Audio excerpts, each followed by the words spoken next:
this problem is referring to the graph edge coloring. So suppose we have a graph, we have a connected graph, and we want to paint the edges in a way that no two edges that have some mutual nodes have the same color. So look at here, look at the node 9. There are 4 edges connected to this node. None of these edges should have the same color. So we want to find out what is the minimum number of required colors to paint this graph. Okay, so let's write down the codes. So here you can see that for every node we should have some limits. So let's, for every I and C, we have to write down this constraint. So it is saying that summation of xi j c, and the summation is over j, whatever is connected to I, should be less than 1. It means that the summation of all the edges that are connected to one specific node should be less than 1, and this is valid for every I and C. So no two edges have the same color if they are connected to one node. Okay, and the other one is like the previous one, like the node coloring one. So y is bigger than c, x, I, c, ij, and c. And also we should say that every edge should take only one color. This is the last equation. Okay, so if I run this simulation, this is what you get. So you can see here that how the graph is colored and the number of required colors are determined. Okay, so let's have a look at the Python code for this problem. Here you can see that first of all we need to import the required packages like Matplotlib, Networks. Here it's not needed to re-import that. I can remove this one, so because we already have it here. So I create a random regular graph with the degree of 4 for each node, and there are 30 nodes, and I plot it, and then I import the required kind of packages, construct a model. So that model is an abstract model, and is the number of nodes. As you can see, it is initialized with the number of nodes and the number of edges. I and j are the set of nodes. L is the connection matrix. Color is the color.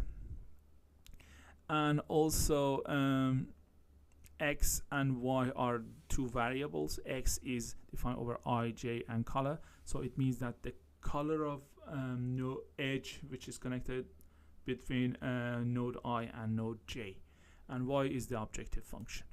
Okay, so in order to solve that, we should create a constraint, saying the first constraint actually. So if I show you that again, so here I'm writing on this one. Okay, so in order to write it down, I write this expression. So initially the expression is equal to 0.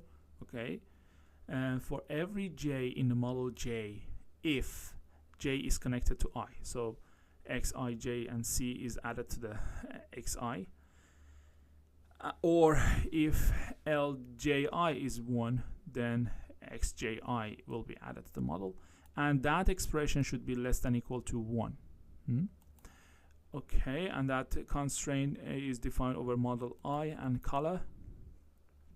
And this guy, instead of writing down y bigger than c xi j c, I wrote it this way. I did the summation over all color and I and j if they are connected to each other.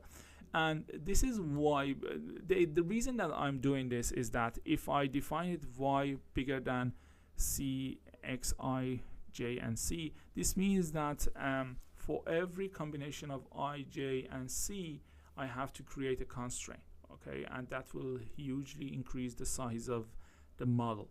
Okay, but that kind of modeling gives you the same kind of result. And finally, every edge should have only one color. Okay, and finally the objective function is y and the model is glpk. We can specify the gap for the mixed integer programming, which I did it here. So I can run these tabs and show you the results. Okay, so first of all, we have to create a graph. Okay, and this one. Okay, so here I have to create the L part and also N. This is one way of creating the data and feeding it into the Pyomo. So I create a dictionary and fill every required parameter in the model. Okay, so I run it again. So it is run, and I here just the model is being fed with the input data. Okay, and the model is solved, and you can see the results here. So the results is telling me that it's showing that IJC and the value of it. So IJC and the value of it is that, so it means that the node between 0 and 17 is colored with the color number 3. Node between 1 and 6 is colored with number 2, and so on and so on. Okay, and you can graphically see what's happening here. Okay, so here you can see that, for example, at node 13, 4 colors are used, and so on. Okay, and that's it for this example. Thank you very much.